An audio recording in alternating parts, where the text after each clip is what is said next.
At my baby shower, my mom gifted my sister a $32,000 honeymoon, then said, "So, this happened 2 months ago, and honestly, I still can't decide if I should laugh or cry about it. My name's Clara Miles, I'm 31, 8 months pregnant, and apparently the designated problem solver for every financial disaster in my family. My mom, Linda, calls me her steady one. Translation, I'm the one who pays. Always have been, always will be, at least that's what she thought. Last Saturday was supposed to be my baby shower. You know, balloons, cupcakes, maybe a few quiet tears of joy. Instead, it turned into a full-blown family circus. My mom hosted it at her house, because of course she insisted. "You just relax, honey," she said. "I'll take care of everything."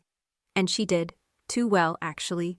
There were pink streamers hanging from the ceiling, a Welcome Baby Miles banner, and a dessert table that could have fed an army. I thought she was doing it out of love. Turns out it was her stage. About an hour in, when everyone had eaten, laughed, and taken photos, my mom tapped a microphone. She always finds one, even when nobody asked. "Before we cut the cake," she said, "I have a special surprise." Her voice went up an octave, her big announcement tone. I saw my younger sister, Amber, sitting right beside her, grinning like she already knew what was coming. That was my first red flag. "Amber and Jake," Mom said, holding up a shiny travel envelope. "You two deserve the world, so I'm sending you on a honeymoon, Paris, Rome, and Santorini, fully paid. $25,000 all covered." The room exploded in applause. I just froze. My plate of baby-themed cookies sat untouched on my lap. I swear even my unborn son kicked like, "You hearing this, Mom?" Amber squealed, hugging Mom like they'd just won a game show. "Oh my God, Mom, you're the best!" Cameras flashed. People clapped. Someone yelled, "That's so generous, Linda." And then this part still replays in my head. Mom turned toward me, all business now. "Oh, and Clara, sweetheart," she said into the mic, still smiling. "Don't forget my mortgage is due Friday. You know, the automatic payment thing." The laughter around the room dimmed, like someone had sucked the air out. I felt my cheeks burn, but I didn't say a word. I just smiled, because that's what the perfect daughter does. She smiles, nods, and keeps everyone else comfortable. Amber giggled and said, "We'll send you pics from Paris." Someone, my aunt, I think, added, "Older sisters are such blessings. Always responsible, huh?" And I just sat there gripping my paper plate so tight the edge bent. I remember thinking, how did I get here? How did I become the family's ATM machine dressed as a daughter? When the party was over, everyone left with leftover cupcakes and goodie bags. I stayed to help Mom clean up. Because apparently humiliation wasn't enough, I also needed to scrub frosting off her countertops. She hummed while rinsing glasses, her tone light, carefree, like she hadn't just gutted me in front of 20 people. "You're quiet tonight," she said. "I'm fine," I replied automatically, my go-to lie. "You worry too much," she sighed. "One day you'll understand that family sacrifices are how love survives." I almost laughed. "Love survives on me paying your mortgage." But I said nothing. I just nodded, the same way I've nodded my entire life. By the time I drove home, the cake boxes rattled in the back seat, and my son kicked again, sharper this time. I looked in the rearview mirror at my swollen face and thought, he deserves a mother who knows when enough is enough. That night, I couldn't sleep. My dishwasher was knocking again, loud, uneven, like it had a heartbeat.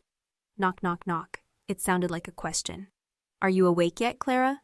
Evan, my boyfriend, was already asleep beside me. His hand rested on my belly. "You okay?" he mumbled, half asleep. "Yeah," I whispered, "I'm just tired." But I wasn't tired, I was done. See, the thing about numbers is, they don't lie. I've managed grants worth $500,000, balanced nonprofit budgets down to the penny, and yet I'd somehow lost track of the one budget that mattered most, me. So I got up, turned on the lamp, and opened my laptop. The spreadsheet glowed back at me, cold and familiar. Mortgage, $2,800. Utilities, 3. Groceries, $220. None of those were mine. I sat there in the dark, listening to the dishwasher's rhythm, and thought, maybe it's time I stopped paying for love. And that, my friend, was the night everything started to change. Quietly, but permanently. You know what's funny? For someone who manages budgets for a living, I somehow forgot to include myself in any of them. I've been balancing everyone else's books since I was 14. My mom used to call me her little accountant. Back then, I thought it was cute. She'd hand me a stack of bills, smile, and say, "You're so good with numbers, Clara." Translation: figure out how to keep the lights on.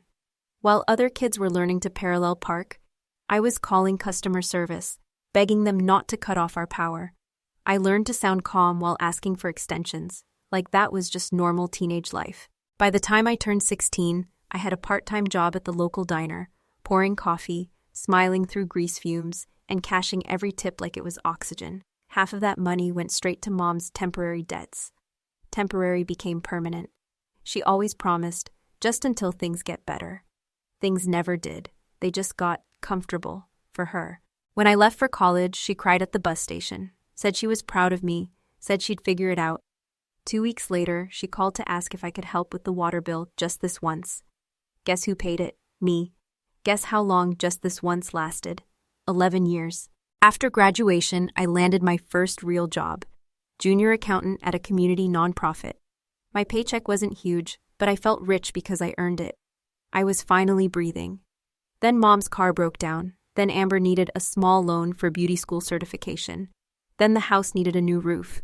Somehow, every new milestone in my life came with a matching invoice for my family. The thing is, they didn't even ask rudely. That's what made it worse. Mom would sigh, tired and saintly, like she hated to bother me. Sweetheart, I'd never ask if it wasn't important. Amber would text with emojis. Love you, sis, just need $300. Promise I'll pay you back Friday. Spoiler, Friday never came. I guess in their minds, I was the family sponsor, not the daughter. Evan, my boyfriend, noticed before I did. One night, he was looking at our shared budget spreadsheet and asked, Clara, why are there 3 car insurance payments here? I shrugged. One's mine, one's Mom's, one's Amber's. He just stared at me like I'd spoken another language. You're covering your mom's and your sister's cars at the same time? I laughed it off, said something dumb like, it's family. He nodded slowly, the kind of nod people give when they know the truth, but you're not ready to hear it yet. Families are supposed to help, not drain, babe. I remember I wanted to argue, but I couldn't think of a single time they'd help me back. There was this one Christmas, 3 years ago, that still makes my stomach twist. I'd saved up to surprise Mom with a new couch because hers was literally duct taped together. When I showed up with the delivery guys, she was thrilled. Then Amber waltzed in, complaining that her phone had broken. Mom looked right at me and said, maybe you could upgrade both of them? Family discount, right? Amber smiled. I ended up walking out with 2 phones and an empty bank account. Later that night, Mom texted, you really are my rock, honey. I stared at that message so long it felt like the screen was burning through my hand. People assume generosity feels good. It doesn't when it becomes expected. It feels like drowning with a polite smile. One thing about me, I never wanted to be like my dad. He walked out when I was 12. Mom said he was selfish, couldn't handle responsibility. For years, I swore I'd never be that kind of person. But sometimes, I wonder if he just ran out of oxygen. When Amber moved in for a few weeks after losing her job, I didn't even blink. That few weeks turned into 8 months. She took over my living room like she owned it. Yoga mats, ring lights, half-eaten smoothie bowls. She called herself a freelance lifestyle creator, which apparently meant taking selfies and using my Wi-Fi. She'd borrow my car, leave the gas light blinking, and somehow manage to make it my fault. You should have filled up before I took it. Mom backed her up, of course. She's just trying to get back on her feet, she'd say, the same line I'd heard since I was old enough to know what debt meant. Once, when I told Mom that Amber should help with utilities, she looked genuinely offended. Clara, you make so much more than she does. Don't be petty. Petty, that word burned. I'd been paying her mortgage for almost 2 years at that point, but sure, I was the petty one. You know those little moments that wake you up, not all at once, but piece by piece? For me, it was finding my grocery receipt crumpled in the trash next to Amber's takeout bag. I'd been eating leftovers for lunch to save money while she was ordering sushi on my credit card. I remember sitting on my couch that night, technically her bed at that point, and thinking, this can't be what love looks like. Then came the wedding, or as Mom called it, the Miles family celebration. That title alone made my therapist laugh. Amber's fiancé, Jake, was nice enough, but broke as a student loan. Still, Mom wanted it perfect. Perfect meant expensive. I said my gift would be $2,000. Mom blinked, disappointed, like I just spat on a birthday cake. Sweetheart, that barely covers the flowers. Amber chimed in, come on, you make good money, don't be stingy. I remember replying, being responsible isn't stingy. No one heard me. Later that night, Evan found me sitting on the bathroom floor, staring at my reflection. "You okay?" he asked. I said, "I think my family believes I exist to keep them comfortable." He knelt down beside me, quiet for a long moment, then said, "You teach people how to treat you, Clara." That line hit me harder than any argument ever could, because deep down, I already knew he was right. I'd trained them to expect my silence as agreement. Looking back, I think I was addicted to being needed. It made me feel useful, loved, important. Every Venmo request, every late-night emergency call, it was twisted validation. But after the baby shower, something cracked. When my mom stood there bragging about giving Amber a European honeymoon with my money, something inside me just shut off. It wasn't anger, it was clarity. I started replaying every moment, every thank you, every time I heard "you're such a blessing."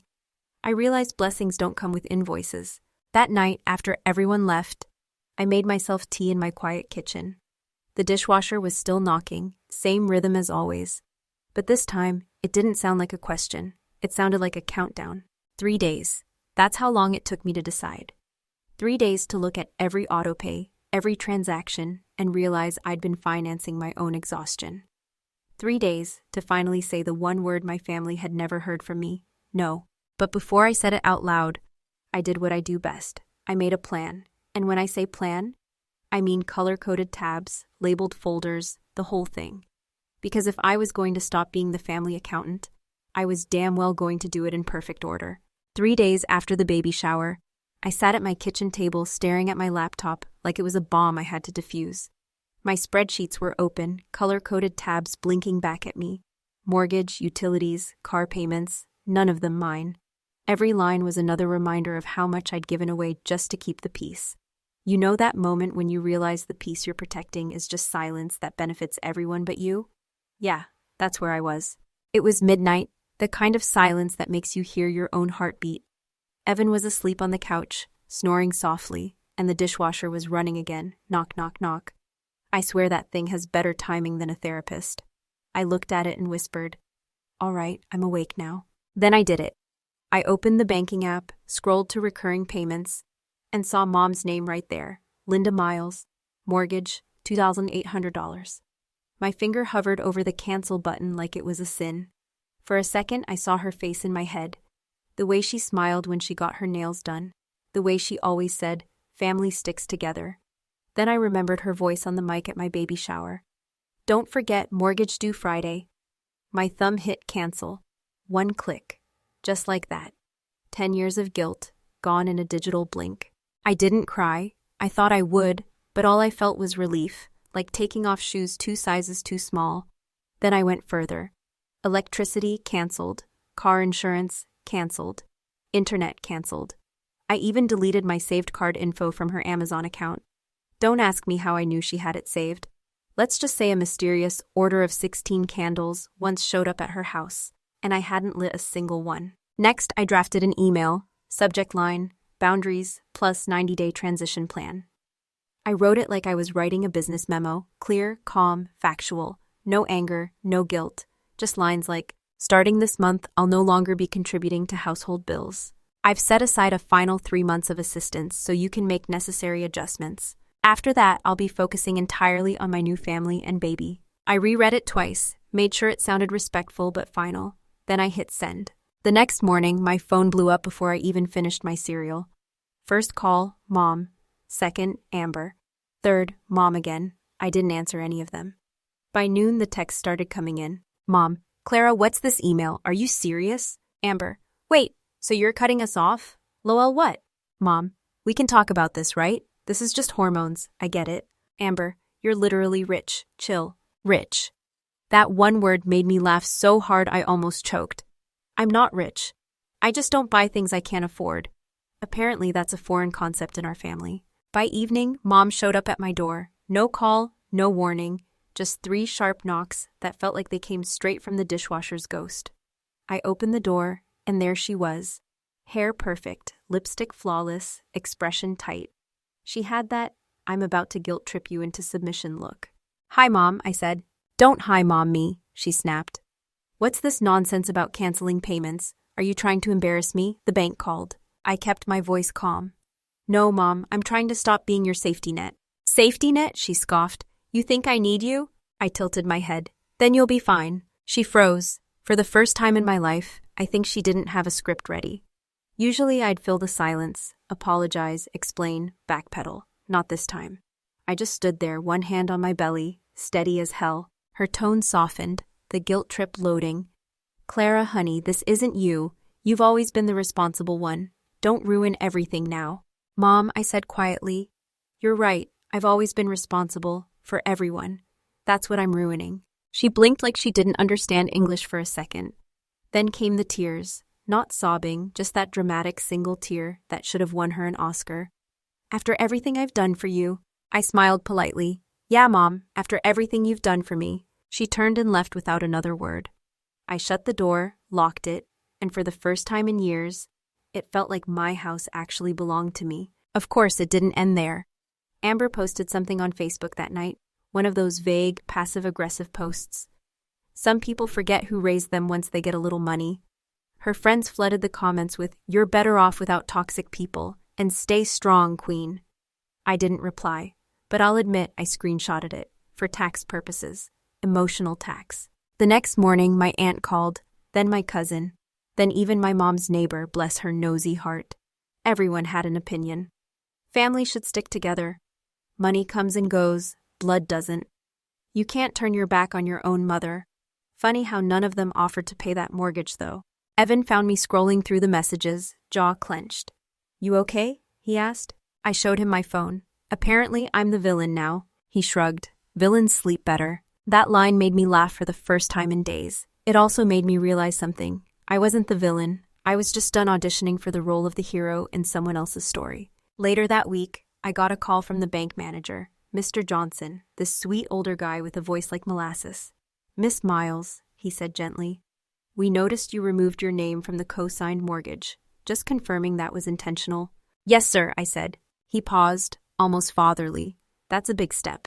I know, I said, smiling. Feels lighter already. When I hung up, I half expected to feel guilty. Instead, I felt grounded, like the world had finally shifted to its correct axis. That weekend, I got one final call from Mom.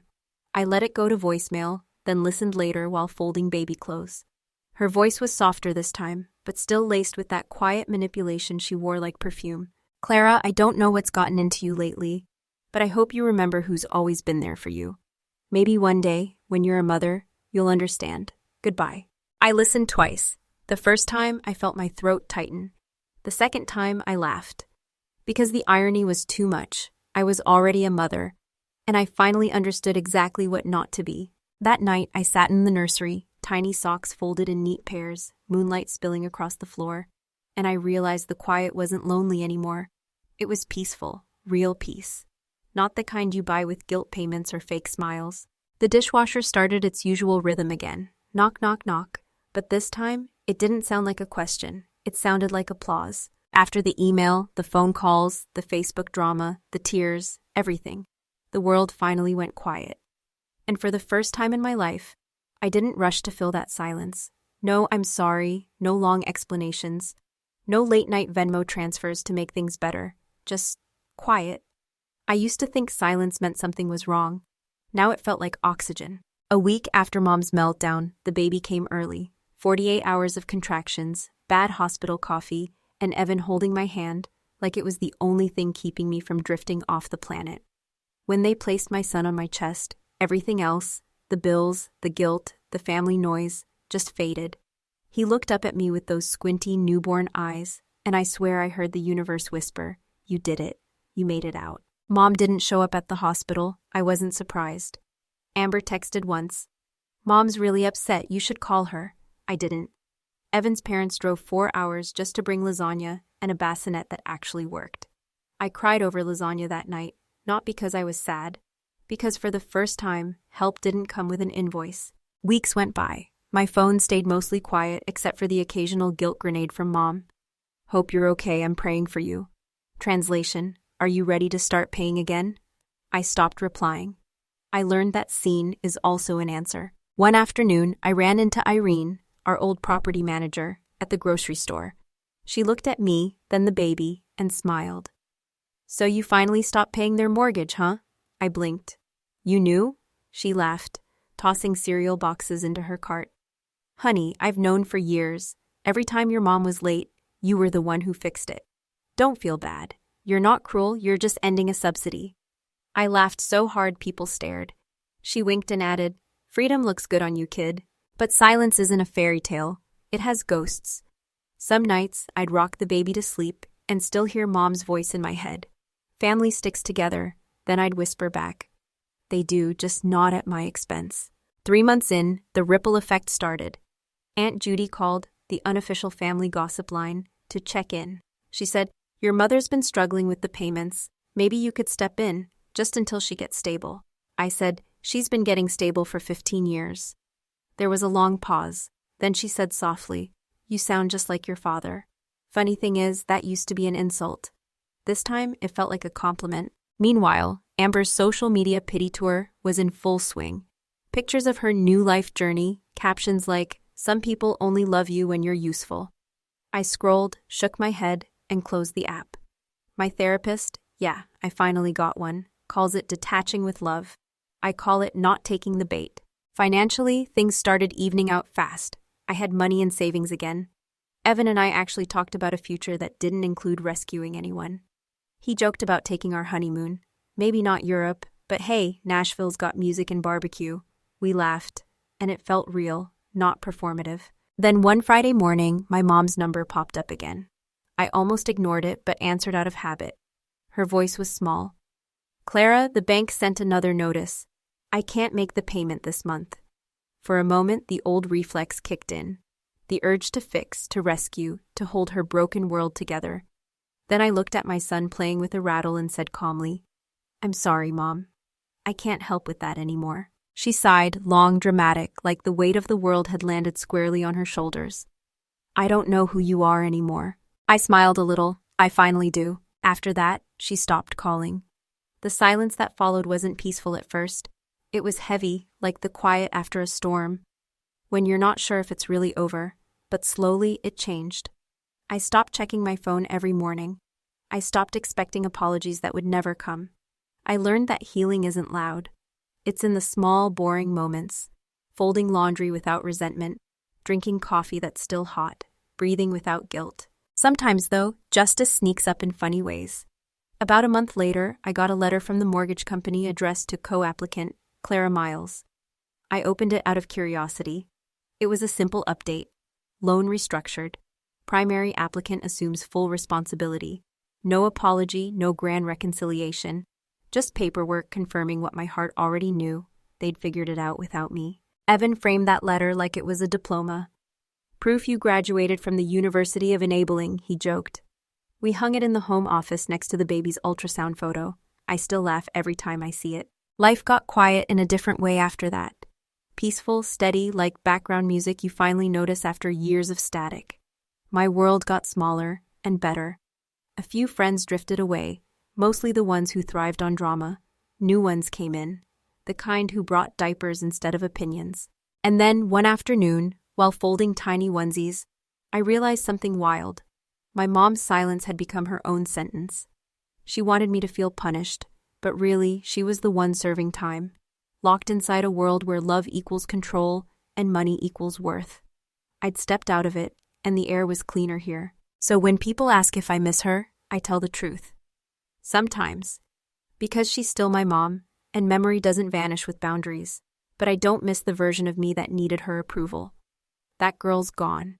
She grew up, canceled the autopay, and learned that silence, when chosen, can be the loudest thing in the world. 6 months after everything went quiet, I woke up one Saturday morning and realized I hadn't felt anxious in weeks. No mystery calls, no "can you spot me till Friday" texts, no emergencies that somehow only I could fix. Just the soft hum of my baby monitor and sunlight creeping through the blinds. That was the moment it hit me. Peace doesn't arrive with fireworks. It sneaks in when chaos forgets your address. Isaac was learning to sit up by then, all wobbly determination and drool. Every time he grabbed my finger, I thought about how much I used to give just to hold on to people who never met me halfway. Now here was this tiny human who didn't need anything from me but love. And somehow, That made all the noise in my head finally stop. One afternoon, I took him to the park. It was early spring, the air smelled like wet grass and new beginnings. I found a bench by the pond and just sat there. No spreadsheet, no phone buzzing, no running tally of what I owed or who needed me next. Just me, my son, and the water rippling under the breeze. It reminded me of my old life, constantly disturbed, never still. For years, I thought peace was something you had to buy, through self-sacrifice, guilt payments, being the responsible one. But sitting there that day, I realized peace doesn't need to be purchased. It just needs to be protected. Later that evening, Evan came home with takeout and this small white envelope. Inside was a photo, me sitting on that park bench with Isaac, sunlight bouncing off his tiny hands. Evan had taken it from a distance. "You looked peaceful," he said, "like you finally exhaled." I laughed, a little embarrassed, but he was right. That photo didn't look like a woman holding her family together. It looked like a woman holding herself together. A week later, Mom called. Not the usual guilt tone. This one was different, quiet, hesitant. "Hi," she said. "I wanted to check on the baby." We talked for 7 minutes. Small talk, careful steps. She mentioned the weather, the new payment plan with the bank, even joked about learning to cook without DoorDash. When she hung up, she said, "I'm proud of you." Just that, no strings, no guilt. And for the first time, I believed her. That call didn't fix everything, but it didn't have to. Some relationships don't need to be rebuilt. They just need to be resized, to fit inside the boundaries that keep you sane. Months passed, and my life became wonderfully ordinary. Diaper runs, coffee stains, late-night laughter with Evan. One evening, while organizing the nursery, I found the old paper I'd printed months ago, the one titled, "What I Will No Longer Do, What I Am Willing to Do." It was wrinkled, coffee-stained, full of red edits and underlines. I traced the lines with my fingers, and for the first time, I realized I hadn't broken a single rule, not once. And somehow, life hadn't fallen apart. It had finally started. A few weeks after that, Amber reached out. A short text. "Hey, Mom told me you're doing good. I know I was awful before. I'm trying to figure things out now." I stared at it for a long time. Old habits whispered, "Maybe you should help her." But the new me, the one who'd fought to breathe, just typed back, "I hope you do." No bitterness, no closure speech, just peace. The funny thing about boundaries is, once you set them, you realize how fragile they were before. For years, I thought being the dependable one was my purpose. Turns out, it was my cage. And breaking it didn't make me selfish. It made me free. The other day, I took Isaac for another walk. Same park, same bench. The pond was still there, glistening like glass. I told him, "You know, buddy, I used to think love meant giving until it hurt. But you're gonna grow up knowing that love doesn't have to hurt. That giving doesn't mean disappearing." He just giggled, like he already got it. Maybe he did. As we walked home, I passed a woman arguing on the phone, apologizing over and over for something that clearly wasn't her fault.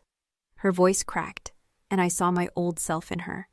I wanted to tell her, "You don't owe them your peace," but I knew she'd have to learn it herself, the same way I did. Quietly, painfully, and then all at once. That night, as I put Isaac to bed, the dishwasher started again, its steady rhythm echoing through the apartment. Knock, knock, knock. For years, that sound had meant exhaustion, obligation, debt. Now, it sounded different. It sounded like applause.